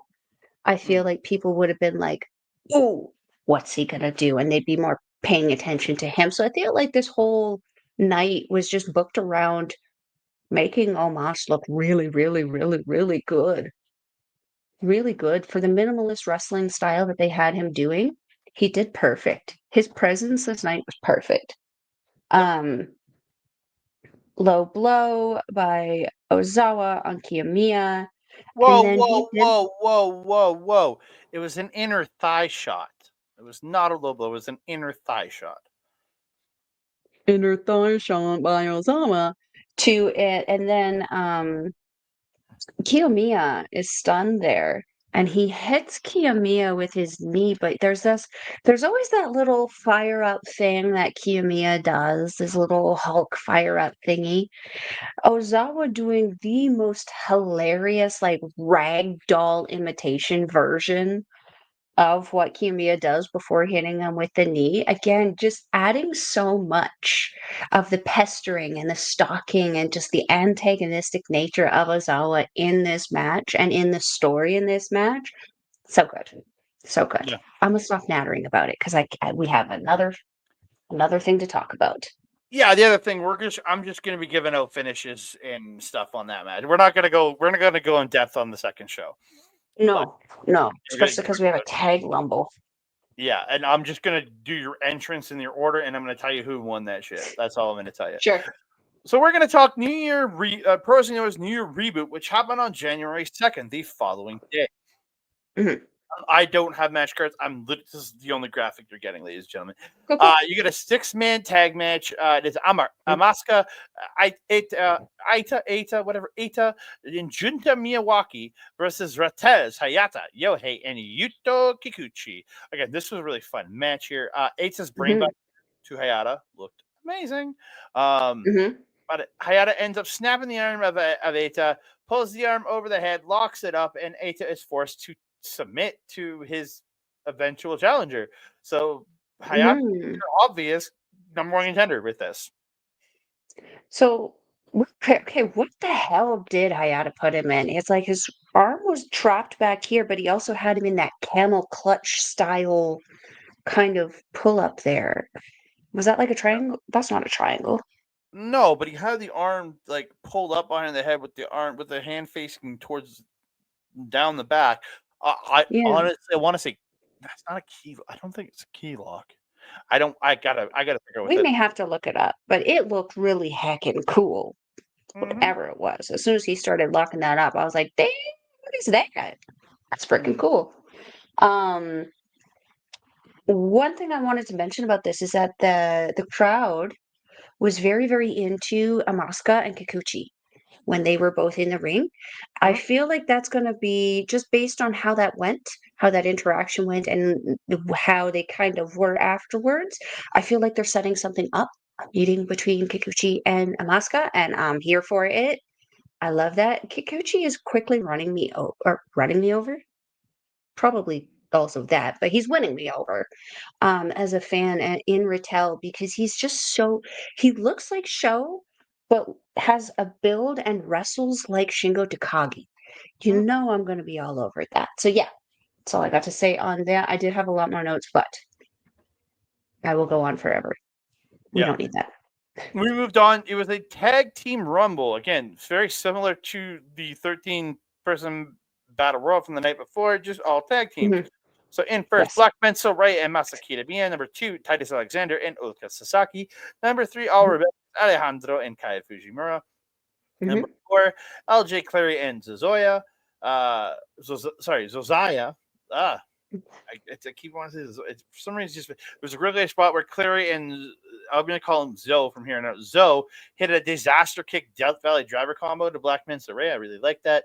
Elimination Mhm. one came with Masaki Kitamiya having Titus Alexander in a submission, but Ulka gets an ankle lock on Black Manta Ray, and Black Manta Ray taps out first, eliminating their team. At number five is Hajime Ohara and Shunji Taniguchi. Number six, Go Shiozaki and Muhammad Yone. Eliminations number Mm. eliminations number 2 and 3. Oh, do you have something there? No, no. Well, not until they're eliminated. Oh, okay. So eliminations number 2 and 3. Taniguchi puts a mask on, starts hammering everyone, hits a double clothesline. He dumps Alejandro over the top to Mhm. eliminate all rebellion. Then Taniguchi gets tossed over the top, eliminating his team. Mhm. Way to go, no go. Um, no, it wasn't Taniguchi. It was Yone and Shiozaki, who I have opinions on when they get eliminated. Oh, Sorry. okay. Okay. So out number 7 is Naramichi Marufuji and Yu Owada. Mhm. Again, LJ. Oh my God. Beautiful springboard Canadian destroyer to Titus Alexander. Look sick. So Oh, good. so So good. elimination number 4 comes Titus Alexander gets LJ, Cleary, and Zozaya over to the apron and drop kicks them both to the floor, eliminating them. Uh, Mhm. elimination number 5, Yu Owada betrays his own partner, tosses him, and then tosses Naramichi Marufuji over and out. I was really confused by this. Uh, Yeah, when he didn't he drop kick him off? he just tossed him over and out. He just like did the Oh. Royal Rumble spot. I'm like, I saw him do that, but I saw Marufuji hold on, and I thought I saw him drop okay, kick him off. maybe I must have miswriting that down. I apologize. Marufuji ends up following the kid in the back while carrying a chair. I feel like this is some young lion old vet thing gonna happen here. I must. Yeah. Well, considering, yeah, we'll talk about it when it comes up later. Oh yeah. Yeah. Um. Then number 7 is Masaki Mochizuki, or number 8 out is Masaki Mochizuki and Takashi Sugiura. Um, Mhm. the elimination number Ulka and Titus hitting dual brainbusters to Mochizuki and Sugiura looked great. Elimination number 6, everyone's attacking Mochizuki in the corner. He fights people off. Yone gets sent over the top, and Mochizuki eliminates him with a flying kick to eliminate him and Go Shiozaki. Yeah, I felt that there was a certain amount of blame kind of going on with this one. So not only do we have the kind of story set up with Owada and Marufuji, I feel like Shiozaki and Yone is starting to have some pretty problems within their Team Noah kind of faction. I think we're going to start to see a bit of a new year, new faction kind of thing going on. And Noah, I'm kind of here for it. Yeah. Mhm. And then Ulka gets a shining triangle to Sugiura, but Mochizuki breaks it up. Sugiura puts Ulka over the top, but misses the boot, gets pulled to the top. They're fighting there. Their partners are hitting running boots to the opposite person, trying to knock them off, but can't do it. Mochizuki then trips up Titus as they're both going for running boots again, and he hits the boot to Ulka, and Sugiura hits him with a punch right after the boot, and it sends Ulka Sasaki to the floor. Winners of the match are Masaki Mochizuki and Takeshi Sugiura. Do they get anything for this? Don't they get an attempt at the tag titles? And they also got some Sure. bags of food. Sure. I don't really know. I didn't know what was going on at this point. I wasn't really paying attention to commentary either. Just writing things down. But I did see them go at, I like it's interesting to see the difference between all the different companies out here because Stardom has and now Marigold also has the trophies and the title, and sometimes New Japan has other things. Noah seems to like their like obnoxiously large signs that say information that I can't read on them, which is great. Learn Japanese, lady. Come on. You know, I maybe I don't want to get those passive aggressive notifications from Duolingo like Astrid and Auntie Collins, okay? Oh my god, in the middle of your show on Monday. Jesus, I remember that popping up. Yeah. Though you are right. I should learn Japanese. It would be I more just respectful to our Japanese viewers. I am very slowly learning Japanese, but I have the notifications for Duolingo turned off very easily. Yeah. So And we result. move on. We move on. Mhm, Singles match at Atsushi Kotoge versus Tetsuya Endo. Again, these two beat the pissing, heaven living piss at each other. Endo hits that powerbomb across the knee again, right into a Boston Crab. mhm. These two are pretty much beating the piss at each other. The end of this, Endo hits a corner knee and then hits a torture rack bomb for two. Then he goes up and hits a shooting star press, which I did not expect after out of Ryohei Oiwa's clone for the win. Dude, I'm sorry, he looks like Ryohei Oiwa, especially with the hair. Like, It's the mullet that throws it off, for sure. For sure. But if I can be really 100 right now, I love Miyoiwa, but Tetsuya Endo has a better build. 100%. Oh, 100%. 100%. I think Endo's 100%. the better of the two for sure. 100%. 100%. Yeah, I've actually also been watching DDT quite a bit, so I've become very accustomed to seeing Tetsuya Endo here. Um, very much a fan of him. I really enjoy his wrestling. I mentioned before, I don't mind Kitoyi. He's just his look just it's not a vibe for me. It really kind of creeps me out a little bit, which is unfortunate because he's a really, really, really great technical wrestler. He's almost like an emo version of Ren Narita for me. Hmm, I Kind of see it. got that kind of similar hairstyle, but then he kind of dresses more like Chris Brooks in DDT with like the black with the neon kind of highlights. But again, the wrestling style is very much that technical, almost Zack Sabre Jr.-esque. He's always kind of hovering and waiting. He's always active. He's always moving. He gives me the vibes that he takes himself very, very seriously in his work ethic. And I appreciate that a lot, especially considering the look is just weird to me. But anyway, okay. In this match, did you notice the massive bruise on Kotoge's lat that showed up Mhm. halfway through that thing? That looked like a boot print. You could see pattern on this bruise. I was like, dude, how hard you hit him? That the pattern from your boot sole is imprinted on this guy's back. That's mental. The headbutts though at one point hurt my soul. I didn't like the headbutts because they were doing the hand thing, but still, I just ever since Nichols and Hanari did it, I can't handle it with a degree of comfort. There was an exploder into the ropes by Endo, which I really like. Very Hiromu. Very, very cool. I like that.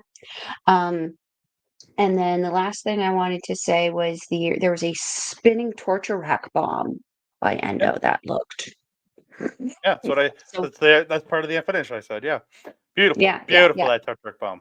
Well, and then Yeah. I have like a shooting star press with a jackknife pin Mhm. for the win by Yeah. Endo. Yeah, yeah, fucking great. I really, really like Tetsuya Endo. Again, like we lose um the Docteur because I don't really want to say his whole name. We lose El Docteur.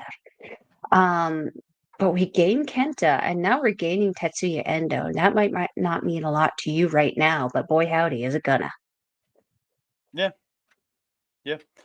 So we move on. 6-man tag match. It's El Hijo to Dr. Wagner Jr., Galeno Donoval, and Saxon Huxley versus Team 3000X, Jack Morris, Omos, the newest member of 2000X. It's Sonata Jr., Yu Owada. Same thing. I thought the exact same thing. He looked exactly like a tiny Sonata, and I was like, "No." Because does that mean because, like, he's new. He can't be a charisma vacuum already. But he already did more character work with Marufuji in the last little kershishel there than Sonata has done in 2024. So, I have hope. But okay, get into it. I don't got a lot. I didn't take a lot of notes on this show. I know, I know. First note of this is, ew, Yoshitatsu. Wagner flipping off Jack Morris, and Morris just like does the pose at him. I was like, I like it. I like it. Uh, No, no. yeah. Almost just looking like a beast early here. Just really looking in control. Um, Huxley's beating up a Morris, but Morris fights back, hits a boot and a V trigger with the tag out. Almost is Mhm, facing off with Galeno de Mal. Galeno trying to take the big man down, but he gets caught in the choke bomb and almost gets the win. mhm, mhm. So, okay, I'll whittle this down a little bit. Uh, I felt not knowing at this time that I watched this, not knowing that El Doctor was making his exit, um, this felt like a hazing. Well, El Doctor got the ever-living hell beat out of him in this match. I remember Huxley being in a little bit, Galeno being in at the end, but I'm like, this was Doctor's like, see you later, sayonara, we give you ass kicking before you leave match. Um, it was really a kind of an isolation thing. I felt like Team 2000X really isolated successfully El Doctor from his team and just really put the shit on him. I was actually very impressed with also how quickly Owada seemed to already integrate very well with especially Morris. Morris really earned his money these last 2 shows. Like being that these are the introductory shows for us, Morris worked his ass off in these 2 matches. The first one to really elevate Omos and kind of keep everything kind of in check in there, and this one to guide Owada through this match. Like, okay, cool. WWE might be interested in him, maybe not. I don't know, but like, hold on to this guy. This guy is a talent that you guys definitely need to hold on to and fight for because goddamn, worked so hard. I can't go on about this match, but like, man, this was fun. Yeah. We move on. GHC National Openweight Championship match. Manabu Soya versus, and I actually wrote it down phonetically on the notes for this show. Tarasuke. I wrote it down phonetically on Yes. this one. I didn't realize it. Yay. I took no notes except for the finish for this one. It was a good match. I just never believed Tarasuke was going to win this. Mm, And personal feeling. The end of this suplex for 2 by Manabu Soya, but Tarasuke dodges the lariat, hits 2 lariats of his own. He hit the pile driver, but he can only get 2. Soya blocks another move, hits a modified looking GTS style move, hits the spear, gets 2, hits a death pile driver, but again, only gets 2. He lines up out of the corner, hits these hard ass lariat, and he gets the win. mhm, After the match, mhm, uh, Tetsuya Endo makes his way out. And he ends up challenging Manabu Soya for the belt, and it's official. He is now a member of NOAH. And he says here he is now a full-time member of Pro Wrestling NOAH, and he's going on hiatus from D&T. mhm, mhm, mhm, mhm. I I know that the companies themselves are probably not liking it, but as a fan, being able to see wrestlers on one show from the main show of Noah and also getting access to people like, why am I forgetting his name right now? Nozawa? Titus Alexander, who I know are working indie shows. And then we've got Tetsuya Endo from DDT, plus Kenta, a former NJPW guy. It's just like, as a wrestling fan, I'm like, thank you. This is all I've ever wanted. I know, again, it's probably not something that the companies are happy about, but as a fan, It excites me. I've wanted these companies to be working together for so long. We're starting to see little pickety pockets of it. It's a little imperfect in certain places, but this was an effortless fun with it. Um, so back to this match, national championship, Tadasuke. I also kind of figured he wasn't going to win just because it was Soya, and Soya is a fracking unit of a dude. He has all of the muscles, every single one of them. The shape that that man is in is absolutely insane. But man, did Tadasuke put up one hell of a fight and make this a really, really fun match to watch. And like there was a lot of points where I was like, oh my God, they're gonna give it to him. He's got this, they're gonna give it to him. I'm sad that they didn't, but it was a really, really fun ride for me. The only thing I wanted to shout out to Tadasuke was when he kicked out the leg of Soya and Soya dropped down to the ground. He drop kicked him in the face. When he went down, he followed it up with another double stomp right away to the knee. Tedeschi's a very, very smart wrestler. He knows he's not the biggest, he knows he's not the strongest, but he's got a lot of tricks up his sleeve on how to knock people off their feet or just discombobulate them enough. And I say that because I watched a match with himself and Kikuchi against his teammates, Yohei and Hayata.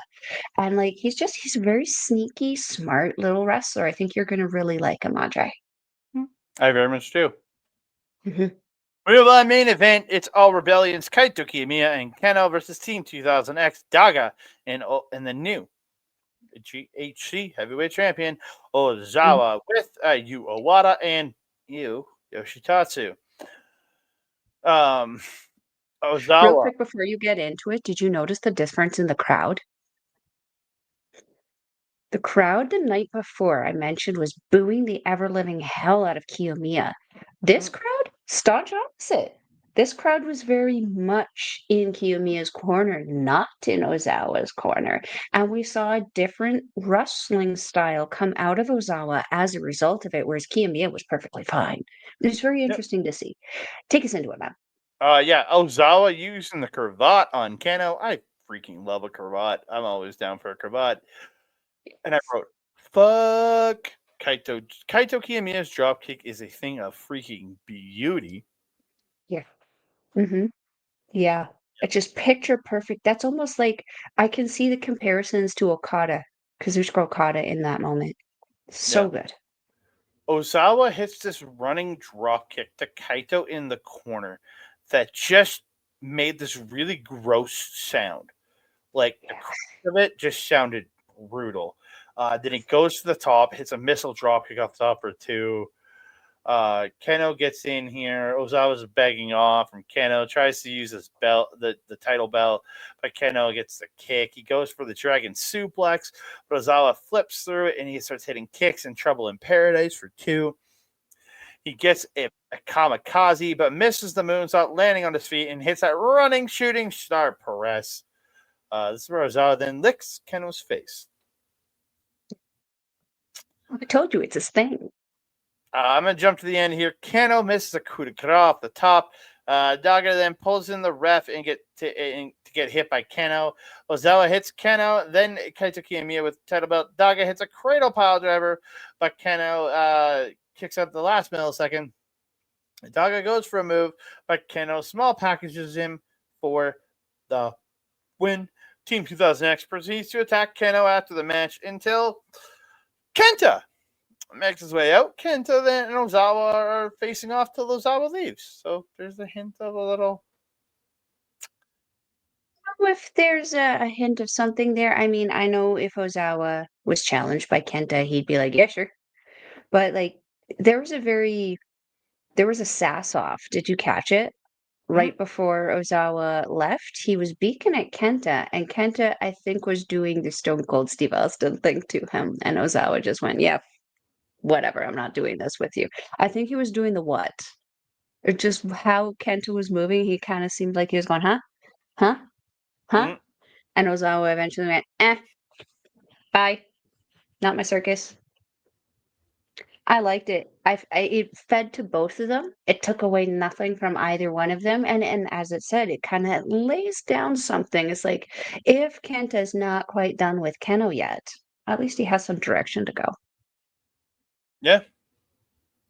Yeah. So Andre, overall, how did you feel about your Oh, introduction we're to not Pro done. Wrestling Noah? Oh, we're not done. No, because what about the post match promos? Oh, let's go. Let's go. Yeah. So post match, we get Kenta gets the mic. He says, "Keno, I've come. I didn't come because you told me to. I came of my own free will." So Keno gets the mic. It's really weird. Keno. No. He says, "Thanks, Kenta. It seems you still have Noah genes in you. This is Noah's 25th anniversary. Whenever I need your help, come to the Noah ring." It really feels like they're teasing a tag run with these two, but also teasing Kenta going after the title with Ozawa. So again, there's so many options you can do with Kenta here at Noah, where he belongs. I'm excited because I've been missing Kenta so much in New Japan. I bring it up all the time. But I think this will be a good thing for him. I think this Mm, will be a great thing for us because we get to watch it. yep. Okay. So now can I ask you what your overall thoughts are? I loved it. I had a great time. I've felt like I'm unfamiliar with Pro Wrestling Noah as a whole. I've watched random matches here and there over the years, but I'm glad we are getting into this. Honestly, I'm more excited about Noah than I am about New Japan this year. New Japan does look good to me. Don't get me wrong. I love my Zack Sabre Jr. I love me some Hmm. Empire. I love me some TMDK. But it feels, again, it's new. Same feeling I had when we started watching Stardom. It was that Hmm. newness. Mario Gold, I don't think I had the same feeling, but again, it wasn't a brand new promotion I was finding. It was continuation of people I had already known continuing on. I was still Hmm. excited. Don't get me wrong. I've been excited. Again, some of these people just having the new people, it's really exciting to me. And some faces I Hmm. know, but some faces I don't. I'm really happy that we're going in this direction. Hmm. Hmm. I as well. I as well. I as well as like Alex Kozlov. Mm-hmm. Yeah. And when I started watching these kind of like, I went casually, we'll say, on Wrestle-Universe, I was like, this seems to be interesting, but man, have I gone into a downward spiral of just love and appreciation for everything that these guys do. And it's kind of from what I've seen, I have the same kind of feeling with Noah as I did when I first started watching New Japan, in that I love and appreciate all of the wrestlers I see in some way, shape, or form, that I find enjoyment in everything I'm watching, even the heels. Like New Japan, except for House of Torture, even then I found the nice things to say about them. In Noah, I have no complaints over the entertainment and quality of entertainment that I'm seeing. I am very excited to be covering this going forward, and I look forward to introducing you and being introduced myself to some new and exciting professional wrestlers.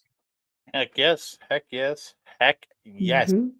So, ladies and gentlemen, we have come to the end of our first edition of Did You Know?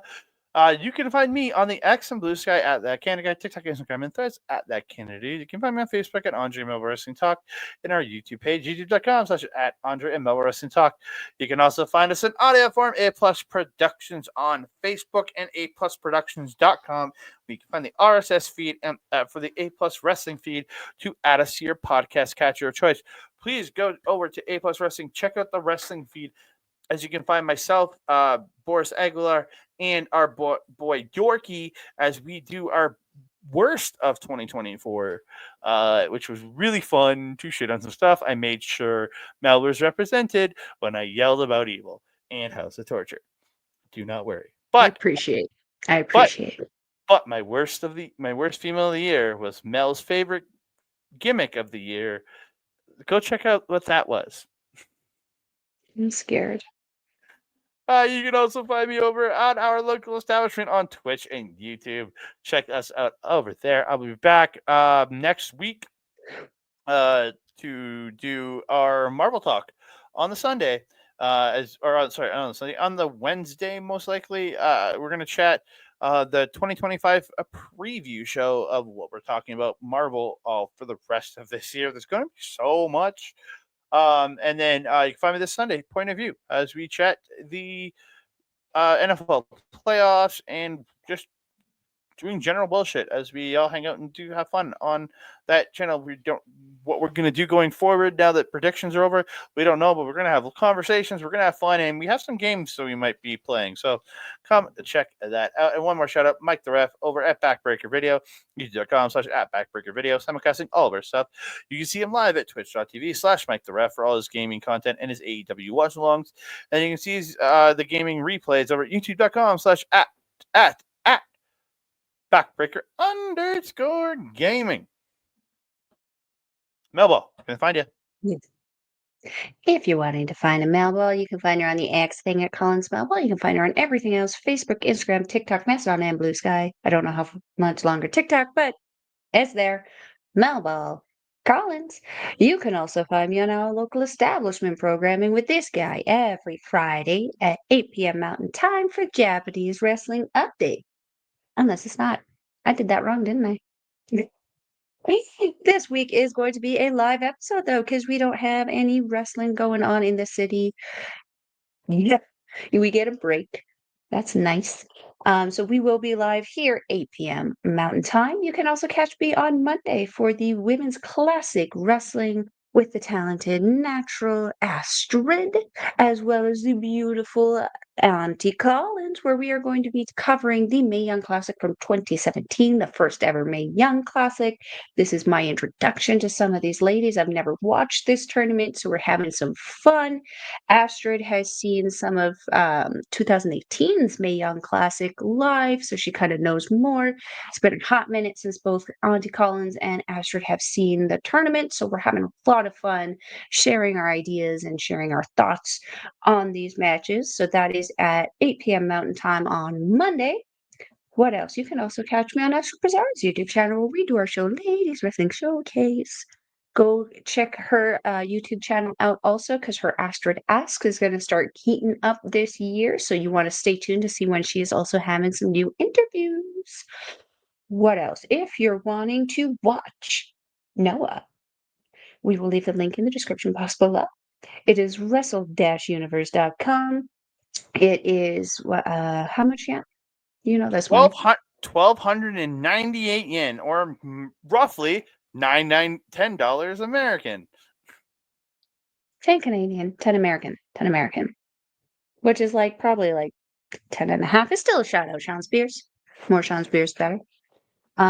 Still a great price to watch some amazing wrestling. Not only do you get access, woohoo, there he is. Wow, that was a reaction.